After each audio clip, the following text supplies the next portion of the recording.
Federico, tra l'altre cose sue lodevoli, nell'aspero sito di Urbino edificò un palazzo, secondo la opinione di molti, il più bello che in tutta Italia si ritrovi, e d'ogni opportuna cosa sì ben lo fornì, che non un palazzo, ma una città in forma de palazzo esser pareva, e non solamente di quello che ordinariamente si usa come vasi d'argento, apparamenti di camere di ricchissimi drappi d'oro, di seta ed altre cose simili, ma per ornamento v'aggiunse un'infinità di statue antiche di marmo e di bronzo, pitture singolarissime, strumenti musici di ogni sorte, né quivi cosa alcuna volse, se non rarissima ed eccellente.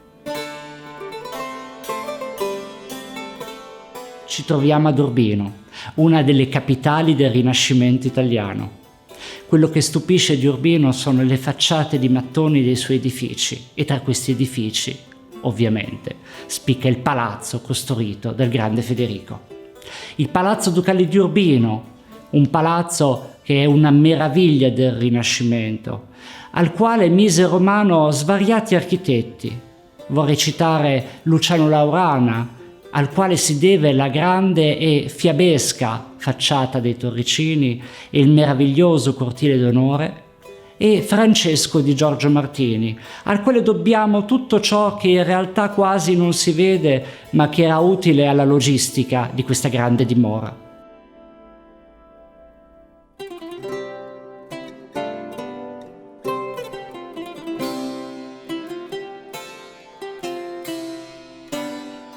Tra tutte le stanze di questo palazzo, oramai quasi del tutto spoglie degli arredi e degli apparati che lo ornavano, senz'altro va ricordato lo studiolo.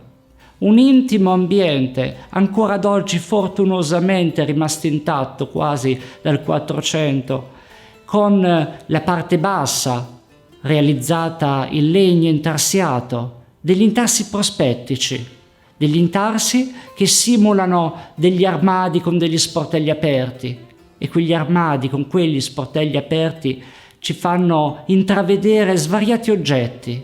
Cosa sono quegli oggetti? Sono gli interessi di Federico da Montefeltro. Difatti entrare all'interno dello studiolo è come entrare all'interno dell'anima, del cervello del Duca di Urbino. Gli strumenti matematici, gli strumenti musicali, le armi, i libri. Poi, poco sopra, 2 file di ritratti di uomini illustri. Exempla virtutis, esempi di virtù, poiché Federico in questo piccolo ambiente raccoglieva forse le energie e guardando a questi personaggi forse si doveva ispirare, doveva trarre tutto ciò che c'era di buono.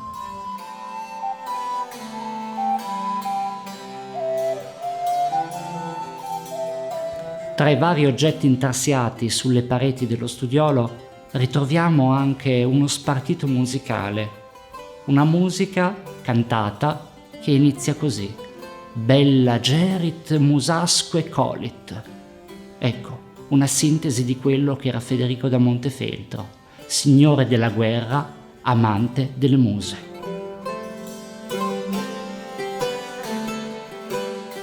Federico, uomo di guerra, che per realizzare questa corte perfetta si avvalse dell'aiuto di 2 personalità importantissime. Battista Sforza, amatissima e coltissima moglie, madre dei suoi 7 figli, e Ottaviano degli Ubaldini della Carda, suo fido braccio destro.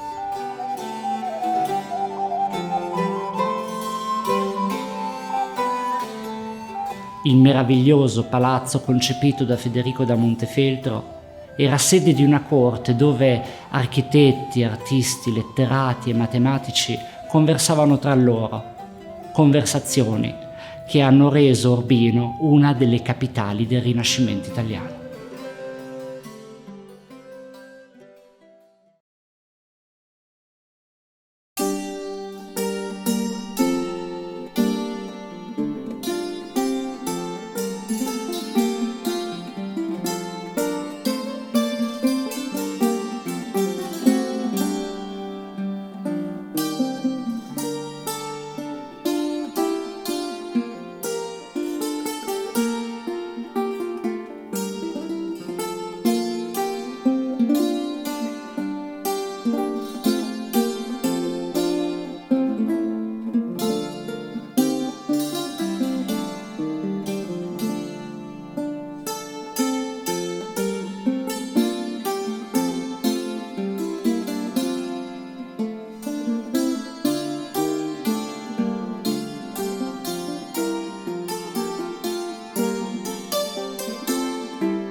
dolce vista del tuo viso pio. Conforta donna, conforta donna, conforta donna, sempre il medesimo. Oh lieta faccia, oh lieta faccia,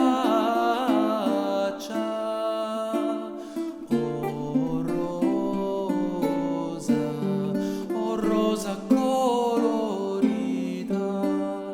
fra tutti l'altri ti dono il cor mio.